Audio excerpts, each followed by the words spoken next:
देखिए, जैसा मैंने आपको बताया कि मैं इस वक्त यहाँ पर ये सूखी जो नदी है उसके पुल पर हूँ, यहाँ पर ब्रिज में। और पुल जो होते हैं वो हमें एक छोर से दूसरे छोर को पहुँचाने के लिए होते हैं, लेकिन गोलापार की ये विडंबना है और गोलापार का ये दुर्भाग्य ही कहेंगे कि जो हमारे पुल हैं वो बरसात में ही बीमार हो जाते हैं और बरसातों में ही इनको पता नहीं क्या प्रॉब्लम हो जाती है और ये जो है हमारे लिए मुसीबत का सबक बन जाते हैं। तो इसीलिए और इस जो ये स्थिति है जो मेरे पीछे आपको नज़र आ रहा है, देखिए यहाँ पर मैंने आपको बताया कि ये इस तरीके से जो है ये सूखी नदी ने ये कटान किया हुआ है और इस कटान के बारे में बुद्धिजीवी लोगों ने, यहाँ के समाज सेवी लोगों ने, यहाँ के आम जनमानस ने ऑलरेडी पहले ही इसके बारे में चिंता जाहिर कर दी थी और इसके बारे में जो है जो कंसर्न डिपार्टमेंट हैं और अधिकारी हैं उन तक अपनी गुहार ऑलरेडी लगा दी थी और इसके संबंध में ज्ञापन भी दिए गए थे, वीडियो बनाकर भी उनसे अप्रोच की गई थी। देखिए, अभी यहाँ पर इस सूखी पुल पर हमारे साथ विधायक जी भी, माननीय विधायक जी भी मौजूद हैं। विधायक जी, स्वागत है आपका, नमस्कार। थोड़ा सा मैं आपसे एक चीज़ पूछना चाह रहा हूँ विधायक जी, ये हमारे साथ ये स्थानीय निवासी मैतोलिया जी हैं, इधर पाइए। ये मैतोलिया जी और इनके जैसे और बाकी और लोगों ने इस पुल के लिए एक जुलाई से ही ये आशंका जता दी थी कि ये डैमेज हो सकता है। इनके पास बाकायदा रिसीविंग भी है, पीडब्ल्यूडी विभाग आपको भी, यहाँ पर सभी लोगों को इसके बारे में दिया गया था। तो इसके बारे में क्यों नहीं ये पहले से इस चीज़ को सोचा गया? आप क्या कहेंगे इसके बारे में? देखिए, हमें तो विगत 3 वर्षों से इस बात का संज्ञान है, क्योंकि सूखी लगातार गाँव की ओर को काट रही है, यहाँ जंगल को काट रही है। इसी क्रम में हमने यहाँ पर ये काम भी करवाया था इस बार, और उस समय भी मैंने निर्देश दिए थे कि पुल का प्रोटेक्शन भी साथ साथ करें करके, लेकिन ये टाइम निकल गया, तब तक पानी शुरू हो गया तो इधर का काम हो नहीं पाया। तो हम तो पहले से इस बात को लेके अवेयर थे कि यहाँ पर दिक्कत है और अनएक्सपेक्टेड पानी इतना ज़्यादा आ जाएगा ये भी एक जो है सोचा नहीं था। तो पहले झटके में ही पानी बहुत ज़्यादा आके जो है नुकसान हुआ है और आम जनमानस को भी दिक्कत हो रही है। लेकिन लगातार जब से हुआ है, पहले दिन भी मैं यहाँ पर आया था, आज फिर काफ़ी काम हो गया है। हम आज से 2 पहिया वाहन चालू कर रहे हैं यहाँ से, और कल तक हम जो है 4 पहिया वाहनों को भी निकालेंगे। तो लगातार काम कर रहे हैं। आगे इसको लेकर फिर से निर्देश दिए गए हैं कि इसको लेकर जो भी प्रोटेक्शन वर्क होता है उसका DPR बनाएं। ठीक, तो ये मतलब कल तक हम एक्सपेक्ट कर रहे हैं 24-48 घंटों में कि ये मार्ग पूरी तरीके से खुल जाएगा? ये कल तक खुल जाएगा मार्ग। आज ही हमें खुलने की उम्मीद थी, लेकिन चूंकि वो नीचे लगातार ढह रहा है अपने आप, वहाँ पानी नहीं है लेकिन रेतीली जगह होने से वो अपने आप ढह रहा है नीचे को। तो नहीं तो हमें आज ही उम्मीद थी कि चालू कर देंगे करके, मगर हम आज 2 पहिया वाहनों के चल पा रहे हैं, कर पा रहे हैं। कल से चालू हो जाएगा। ठीक, धन्यवाद। ऐसे ही हमारे साथ हमारे यहाँ पर भाई साहब हैं, मेरे साथ जुड़े हुए हैं। भाई साहब, आपका नाम क्या है? मेरा नाम राकेश मैतोलिया है, मैं चुरगलिया में रहता हूँ सर। ठीक। तो मैं जब यहाँ देखा कि ये कटाव बहुत बढ़ गया है तो मैंने यहाँ पर एक वीडियो बनाई। हाँ। और ये जो हमारे अधिशासी अभियंता महोदय हैं प्रत्युष कुमार जी, उनको मैंने यहाँ पे वीडियो बना के बाकायदा लिख के दिया, जो उन्होंने देखा भी। हाँ। और उसके बाद ये है 1 जुलाई की बात है 2025 की, और 1 अगस्त जो 2025 को मैं खुद ऑफिस में जाके लिखित में ये कंप्लेन मैंने दी है कि ये ऐसी ऐसी समस्याएं हैं और कि मतलब अगर ये इस पर शीघ्र काम नहीं होगा तो ये मतलब यही आशंका थी, जो भी मतलब सत्य हो गई है। भविष्यवाणी, एक हिसाब से भविष्यवाणी कही है आप। और ये 1 जुलाई को दिया, 1 अगस्त को दिया, और 1 सितंबर को ये पुल वाकई धराशायी हो गया। अगर इन्होंने मतलब इस पर ध्यान दिया होता या इस पर गौर खबर की होती तो ऐसी स्थिति नहीं आती। ठीक, तो ये आपने जो है लेटर भी इसके बाबत दिया हुआ? लेटर भी दिया है सर, लेटर भी लिखित में भी दिया है इसमें। ठीक ठीक ठीक। लेकिन सर उसमें कोई कार्रवाई हो नहीं पाई। मैं आपको इसमें दिखा सकता हूँ। ठीक, तो यहाँ पर देखिए, जो ये भाई साहब मैतोलिया जी कह रहे हैं कि इनके द्वारा भी और बाकी और लोगों के द्वारा भी इस पुल के लिए ये जो आशंका हैं, ये जो संभावनाएं थी, ये जाहिर की जा चुकी थी। आशंकाएं जो हैं लोगों के मन में थी कि ये मार्ग जो है कभी भी बंद हो सकता है, और हुआ भी वही कि ये जो है 1 सितंबर को ये मार्ग जो है पूरी तरीके से आवागमन के लिए बंद हो गया, क्योंकि अप्रोच रोड यहाँ से बह गई। कि अगर आप इसमें डेट आप देखेंगे तो 1 अगस्त की सर इसमें डेट है। देखिए यहाँ पर ऑफिस नज़र आ रहा है, देखिए ये देखिए 1 अगस्त का दिनांक जो है, ये रिसीविंग जो आपको नज़र आ रही है, देखिए 1 अगस्त को ये ऑलरेडी भाई साहब ने जो है ये ऑफिस में क्षेत्रवासी, देखिए ऑफिस में यहाँ पर जो सील आपको नजर आ रही होगी, देखिए अधिशासी अभियंता की सील यहाँ पर आपको नजर आ रही है।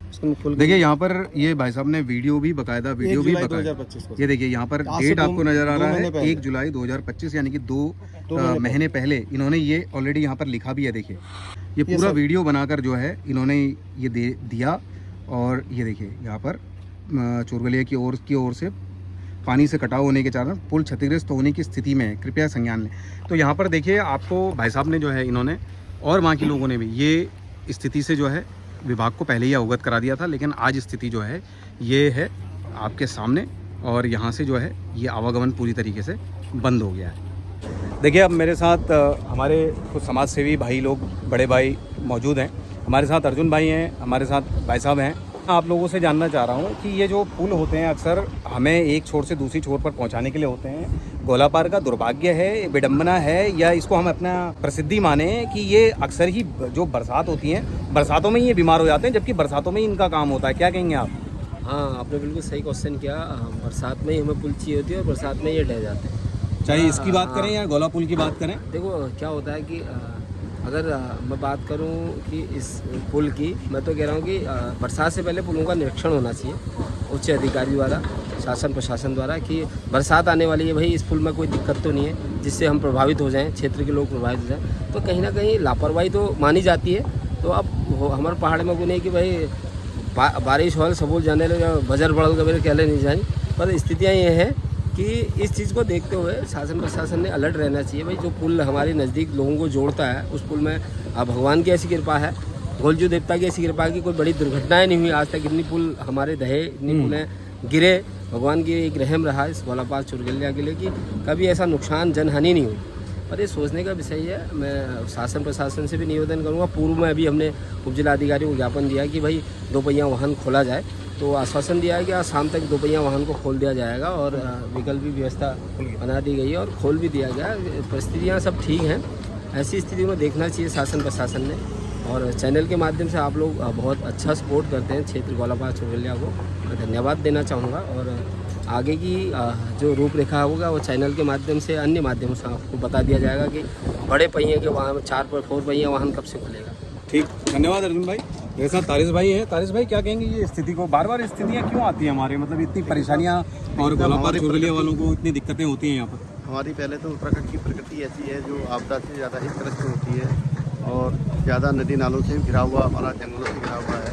और कुछ जो हमारे काम होते हैं, जो जैसे पुल बनना है, एक नदी नालों का काम है, तो थोड़ा तकनीकी जो गुणवत्ता होती है या टेक्निकल रूप से जो काम होता है, उस काम को अगर दिशा दे के काम किया जाए तो ये स्थितियाँ बहुत सी कम होंगी। तो इसलिए कि हम भी सभी अधिकारियों को और शासन को यही आग्रह करते हैं कि जो हमारे जो काम हो रहे हैं उनको तकनीकी, जो हमारे पास बड़े बड़े विद्वान इंजीनियर्स हैं और टेक्नोलॉजी है, उस टेक्नोलॉजी को यहाँ पर इस्तेमाल किया जाए।